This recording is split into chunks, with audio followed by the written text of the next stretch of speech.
and how they go to IPO. And IPO can be either in Taiwan and can be also in the NASDAQ. But here's something funny. Let me show you. What was it? I think there's one. Oh, yeah. There's a market trade before the company went through IPO. For example, TSMC, before TSMC even went on the market, public, the most popular person of the whole company is the guard of the entrance to the TSMC, because the employees of TSMC will tell the guard, said, I have how many shares I want to sell. And so the people drive up to the guard, said, I need how many shares. And then they do trade that way. And I think that's very unique. I haven't seen that in the United States. So you talk about entrepreneurship, that is. Okay. Next one, please. Okay. These are some statistics, If you talk about the kind of things, number always very impressive. But sometimes I said, okay, I give you all the numbers. What does it mean? It's almost like, sorry about it, and business school graduates, it's like the case studies, which is obituaries, I mean, it's over. It's done. Okay. All right. So that's, and you can see when the Taiwan's industry coming up, many of the investment come from the company. That has a good or bad, because good, you have money. Bad is you're influenced by behind the big company. Big company, as you know, usually are more conservative. It's not very conducive to risk-taking entrepreneurs. Okay. Next one, please. This again shows, how the capital in the Taiwan and forming.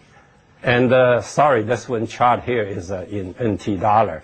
The number looks great, but you have to divide it by 30. So in order to convert into the US, because I copied from the Taiwan publication. Next one, please. And as you can see in the 85 time, very little. And then in the 1995 taking off, when they get rich and they want to have more, so they set up the incubator centers. The incubator centers started in in the ITRI, in the Hsinchu Institute, and they provide space, facilities, and also engineering capabilities to help startups. And the interesting thing in Taiwan is, if you have one, the other people wants to have it too. So therefore, total right now, I think today is about 30 plus incubator centers in Taiwan. Now, some are more successful than the others. And by the same token, a lot of people want to go to college. During my days, Taiwan only have 3 colleges. Taiwan University and the Tainan one, and another is a teacher's college. That's about 3 of them. Nowadays, Taiwan has 165 colleges. Can you imagine a small island, only have 21 million people, you have 65 colleges. There's a lot of college graduates, right? So the incubator is coming up, and with about 30-some across the land of Taiwan, which is only 400 miles by 150 miles wide a place. Next, please. And of course, Taipei is probably the concentration of most of the business activities. So therefore, VCs are concentrated in Taipei. So you want to make a presentation, get money, you have to go to a lot of dinners in Taipei. And over the dinner table, that's the best place to talk about things. And in the southern area, it's much less. That's why you hear people in Taiwan say they want to develop the southern part of Taiwan. But it takes a while, because The South and North is interesting. Every place, South and North, they are different. Even in California, right? And so the mentality, thinking is quite different. So it takes a while for the South to catch up. Evan, can I interrupt you with a Sure. question? The really interesting thing about this is that how few VCs there are in Hsinchu City itself. Well, you see, Hsinchu City, you drive to Taipei is 1 hour. Oh, okay. And good restaurant and good places are all in Taipei, so who wants to stay in Hsinchu, right? Okay. Well, so after I retired from IBM, and at that time, I think Morris Chang was the chief of ITRI. Mm-hmm. So I happened to be in Korea and present a paper. So I said, well, Morris is over there, stop over there, since we both same time back in Stanford together here. So he said, why don't you come back? I said, what I come back here do? He said, whatever you want to do. I have them in ITRI. I said, oh, really? I said, good. I want to automate the semiconductor manufacturing. He says, done. He lifted the phone cord, and in the evening I got a job offer. So I went back to join ITRI. That's just how it was done. But I lived in there for 6 years. I got to come back. I couldn't take it anymore. Because, Hsinchu is a nice city, but just different. It's not Palo Alto. So I just come back to Palo Alto. Next, please. And this is whoever you're interested in this data, you can have it. It just shows how they distribute it into what stage and so forth. Again, like I said, it's all past the history. Next, please. And here's something interesting is how the earnings of those per share and changed. So the golden age is really in the 67, 68 in that era. Next one, please. So then comes the crunch. 2000 bubble affected everywhere. And the government canceled the tax incentives. Used to be very good tax incentive. And that affected everything. And China coming up. Therefore, the Taiwan government wouldn't allow certain investment to mainland China. And like I told you in that other chart, if you have a policy at the top, people will find a way to defeat it. Therefore, they can go through Cayman Island. They can go through all kinds of different things. The money goes to China. And they invest over there because they see the market. Besides, you can speak the same language, and thinking is pretty much the same, but just different behavior. So they, and also both Taiwan and USA later on, we have interesting president. And to put it mildly, that each one did some damage to their own country. And the economy in Taiwan went downhill pretty bad, okay? And the VCs becomes very conservative. Very few seed funding and ask for purchasing order first before they give you money. And move to traditional industry because it's more dependable. Probably the best one to invest is a restaurant, maybe.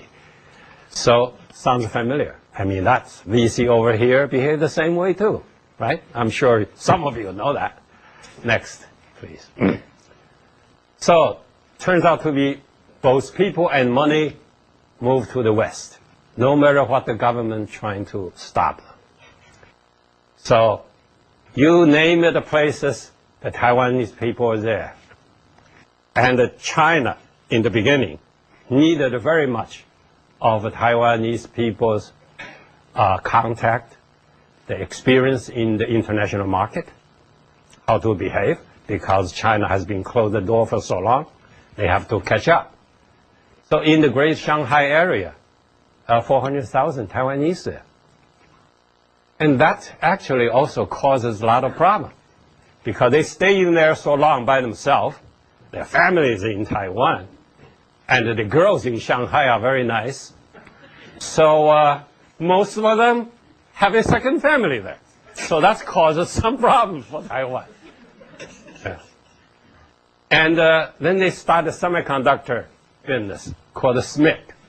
I'm sure some of you know about that. SMIC, the chief of this guy, used to be in Hsinchu Park.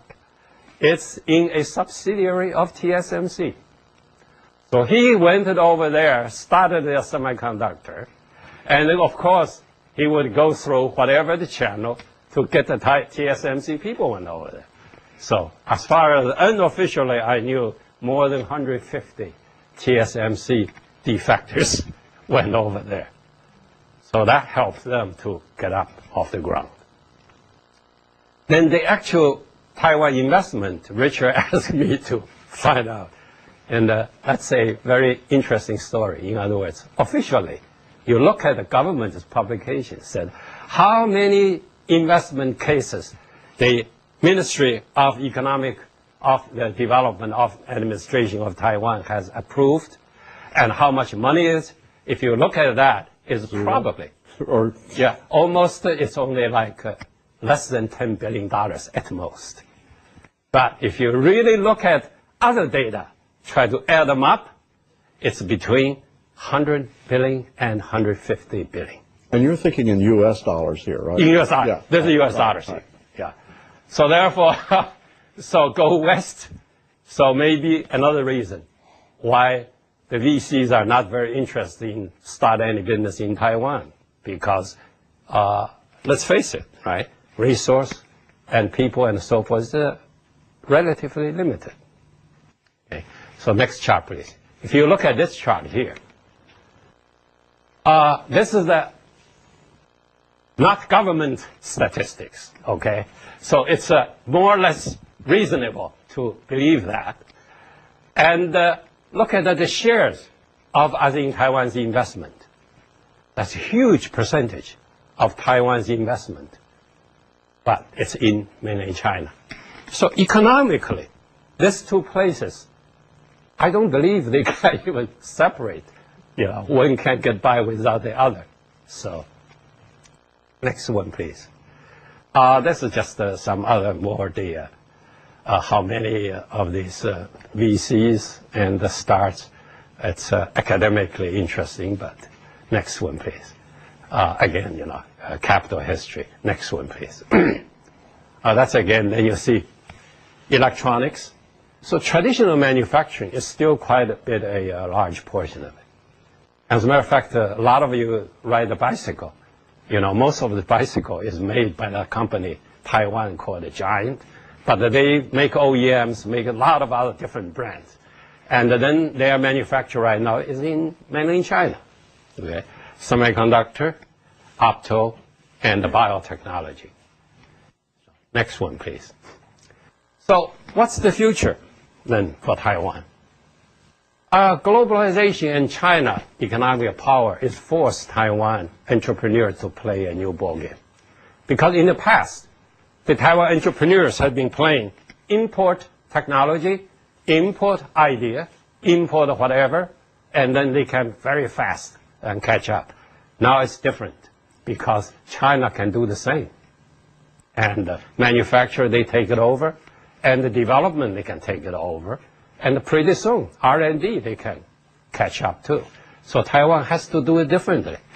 But with the political situation, many of the Taiwan entrepreneurs, to me, is like you are play a ball game and with one hand tied with your back.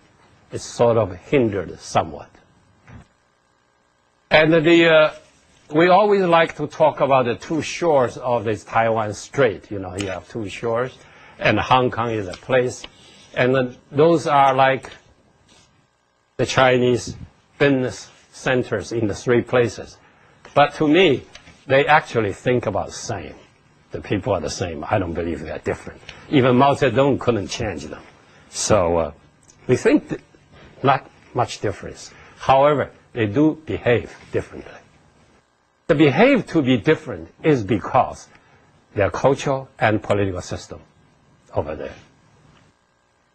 And so Taiwan entrepreneurs has to say, where are you going to develop your future? So for Taiwanese entrepreneurs, your transformation from a culture of importing technology, engineering, and manufacturing to a knowledge-rich, creative culture is not easy. It's not easy. For example, even education system is difficult in such a way. I guess if you're all young people, and if you have kids, you would love the kids will be listen to you and behave nicely. I mean, so is the Taiwan education system in Chinese when it says the student has to be listen to the teacher and be a nice student. But that doesn't create very many good quarterbacks or good ball players or risk takers. So that's, and then when you want to create a new product and create a new brand and taking really kind of a risk, it is not so easy. And the multidisciplinary team approach is a must in the future. I mean, even Stanford has to change. I mean, you just learn something in electrical engineering, I don't think you have a very bright future. You've got to know other things, and in a system point of view, not a, it's nice to know something deep, but if that's the only deep thing you know, then I got news for you. That's not very good in the future. So multidisciplinary team approach is required, and this is not Taiwan's very strong suit, because they are very suitable for a small group and focus on something. For example, right now, you buy any wireless router, you buy any of the network stuff, they're all from Taiwan, okay? But you don't see them come out with new kind of architecture of different things. iPhone didn't come out from there. They make them probably, right? So that's the thing. Another thing is about the rich stops at the third generation. That's an old Chinese saying. In other words, why is third generation? Because the first generation works very hard. They said, oh, I want my kids to have the best, all right? So they pampering their second generation. Then come to the third generation, my goodness. The second generation as well as the grandparents and really spoil them. And who wants to work hard? Usually that's the cycle in old Chinese saying, said, the rich in the family don't last more than 3 generations, which in Taiwan happens. And you say, what happened? All right?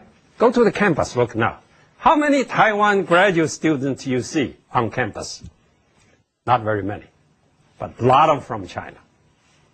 You see, China is just going through the same wave as Taiwan used to be. Because when I was here, in EE, we have more than a dozen Taiwan University graduates in EE.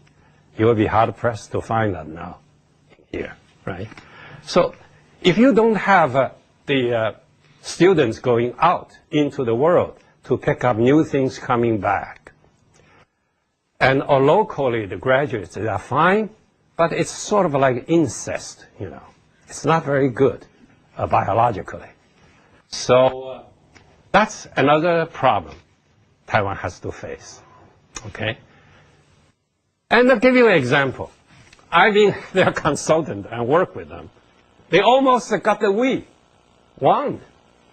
But at that time, their thinking was they replaced the mouse with a 3D mouse. Because ITRI has a MEMS lab. It can make the MEMS. They made it. And they made a 3D. It reached the pilot production stage. But they were focused on PC mouse replacement. But they didn't think about to use it for game. At the same time, the team working on this one is mostly in the hardware, processing, and all that. No software. Software team wasn't very strong. And as you know, the Wii software is written by a little company right here, down in Palo Alto.